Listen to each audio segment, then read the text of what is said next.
Welcome to That's Good Sports. I'm Brandon. I always preferred Galaga to PacMan Perna.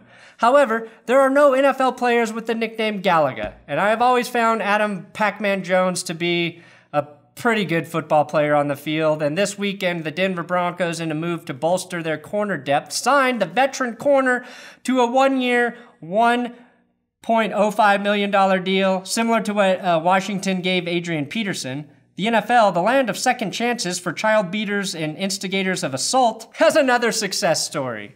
As a Broncos fan, you either love this signing or you hate this signing, and I doubt there's any feeling in between. Now, I'll present you with some of the reasons why this move makes sense from a football perspective, while also taking a walk down PacMan Jones memory lane, which is like watching an old episode of Law and Order, but with far more violence. That's good sports.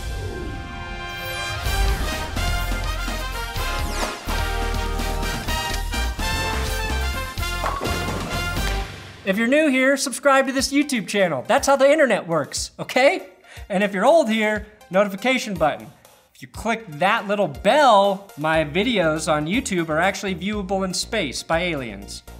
I do have Patreon shoutouts, big dick Patreon shoutouts for Ty Hebert, Alex Grunstein, Mike Wright, Peyton Leslie, and Nicholas Lobato with a monster cock $100 donation. Holy hell, Nicholas, what do you do for a living and can you get me a job? It is insane that you think I am worth 100 of your hard-earned dollars, but I love you.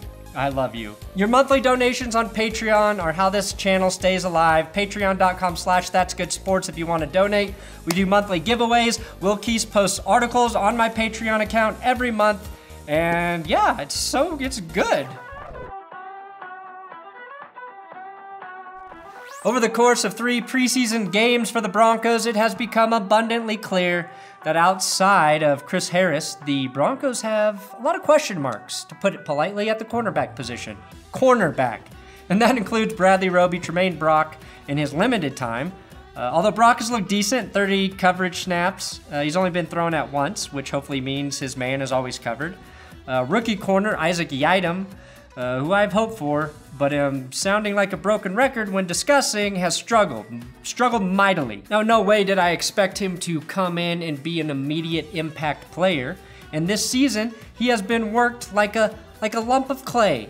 But instead of your 9th grade ceramics teacher gently sculpting him into a chiseled version of a miniature David, he's been smashed to pieces by your 300-pound shop teacher who spends way too much time talking to the only 15-year-old girls in the class. Now, Yiadom hasn't just been bad for a corner. He's been one of the worst-rated defenders on the team, giving up 12 catches for 124 yards, 2 touchdowns, and an NFL passer rating of 140.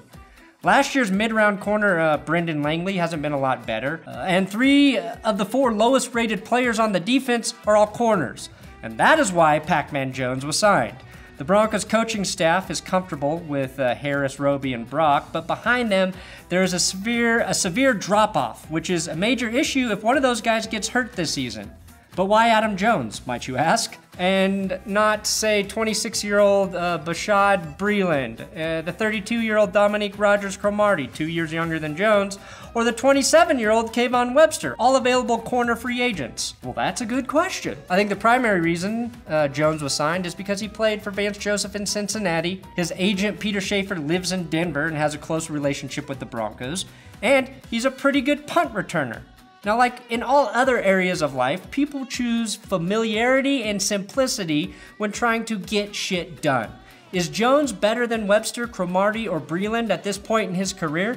I really don't know. Personally, I would have looked at Cromartie, Breeland, Webster first in that order. DRC, of course, signed with the Raiders last week, so when I mention him, I mean the Broncos should have signed him before the Raiders, and I thought they didn't because he would be too expensive, but he actually is costing the Raiders less money than Adam Jones is costing the Broncos. Breeland has had a weird foot infection injury thing, and Webster's coming off a torn Achilles, and honestly, he just has never shown that he's a great corner. Personally, though, with Jones, I don't want a corner who publicly apologizes to Antonio Brown. I'm mad on my word, man. Been doing a little traveling that was taking me so long, man. I apologize.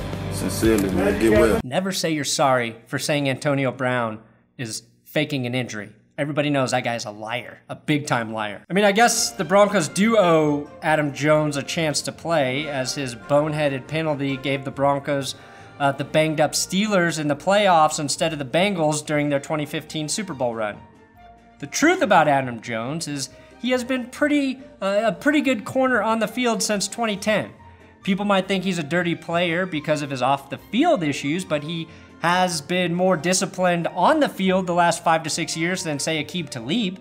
I think a lot of people remember Jones pushing Steelers coach Joey Porter in the playoff game after Vontaze Burfict knocked out Antonio Brown. Jones' penalty was a huge contributing factor to the Bengals' loss, and his rant about the refs afterward is what I would classify as cinematic brilliance. Fucking refs did a horrible fucking job. You got fucking Jerry Porter in the middle of the fucking field talking shit to everybody, and then when somebody say something to him, he don't even supposed to be on the fucking field. A positive for Jones is I don't think he's going to have issues with the new helmet rule. I mean, look at him lay down the thundery wood here with his head up the entire time. The NFL actually should use that hit as an example of what they want. But Jones' main issue is he never stops hitting people, even when off the field, and especially when drinking and at the strip club or casino. He's a lot like Joe Pesci from Casino, actually. Your fucking warrant don't ever go over my fucking head again, you motherfucker, you. But with a worse temper. Fucking refs did a horrible fucking job. Get my money or I'll put your fucking brain to sleep. Jerry Porter in the middle of the fucking field talking shit to everybody. If I stick your fucking face through this window over here, like, you know, you'll get unconfused. He don't even supposed to be on the fucking field. That's right, worse temper.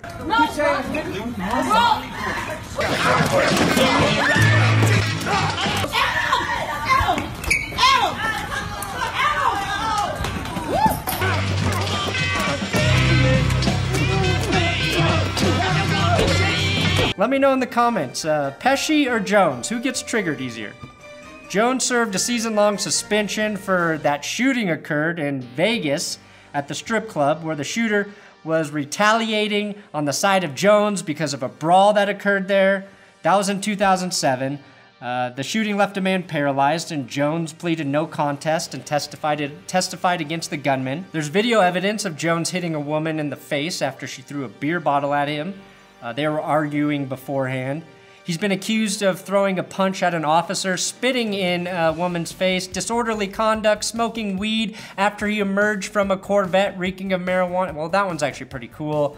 And most recently, dropping this airport employee in a fight that was instigated by the employee. I believe in the airport case, Jones had the right to defend himself after the employee assaulted him first, but that is the only case I will defend.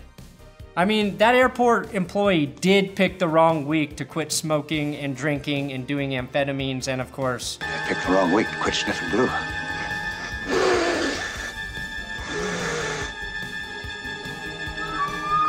Denver does have one of the biggest and busiest airports in the country, so Jones could improve his airport fight record to 3-0 by the end of this season.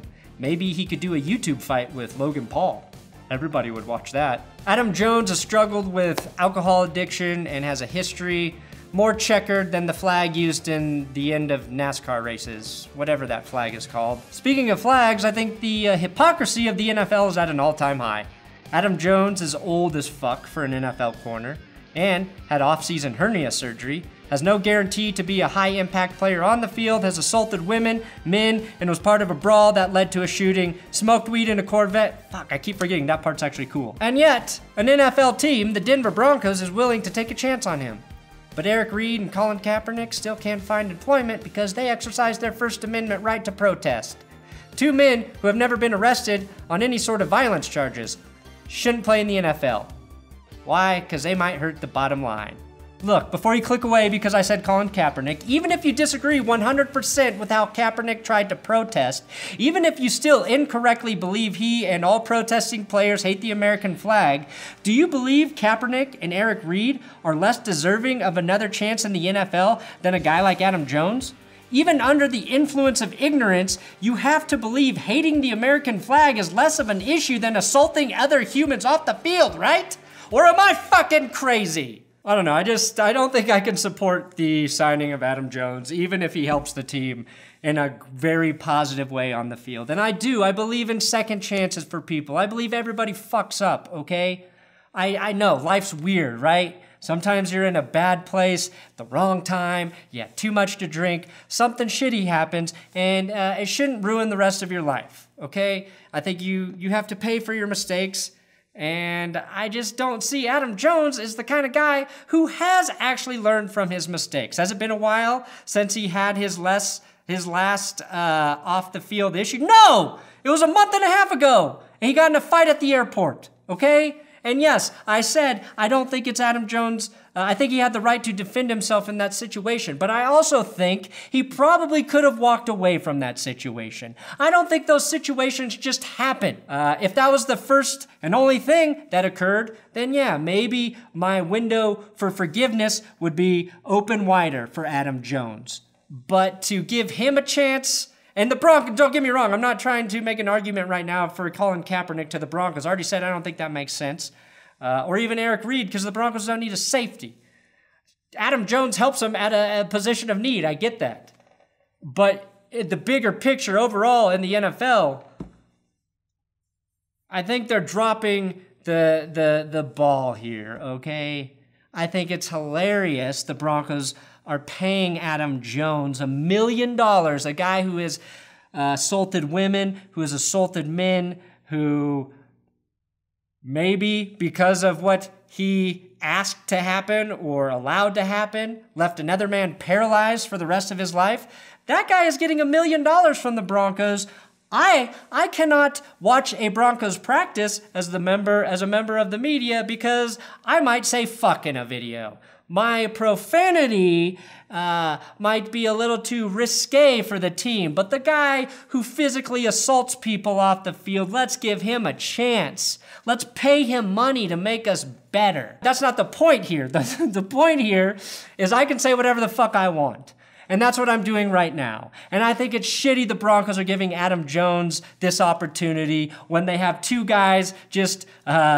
a week or two ago, like 2 weeks ago, one was acquitted of rape charges and the other had a rape charge dropped against him, and have a head coach who had sexual harassment charges against him when he was at CU. And they bring in another guy with character issues. I don't think, in terms of a big picture, that's a great look for the team that I love. I think there are other guys that they could have went after, which I named in this video, higher character guys who could have possibly helped the team out this season. And Adam Jones is not a lock to do that. Neither are any of those other guys. But if you're trying to decide which one to bring in, I'm not going to bring in the guy who just a month ago got into another fucking altercation. And the guy who's assaulted women multiple times. Definitely once, at least allegedly twice. Sorry, I'm getting off track here. I think Adam Jones is going to actually make the secondary a little bit better. And will I forget about everything I just said as soon as he returns an interception for a touchdown? Probably. I mean, on the outside, I'll be happy, but on the inside, another little piece of my soul will be fucking dead. All right. Thanks for watching another episode of That's Good Sports. Please subscribe here on YouTube. What kind of profanity is that man saying? He is saying words with a combination of letters that are 4 letters that we cannot be a part of. The guy who probably slammed a stripper's face into a table, yeah, bring him in.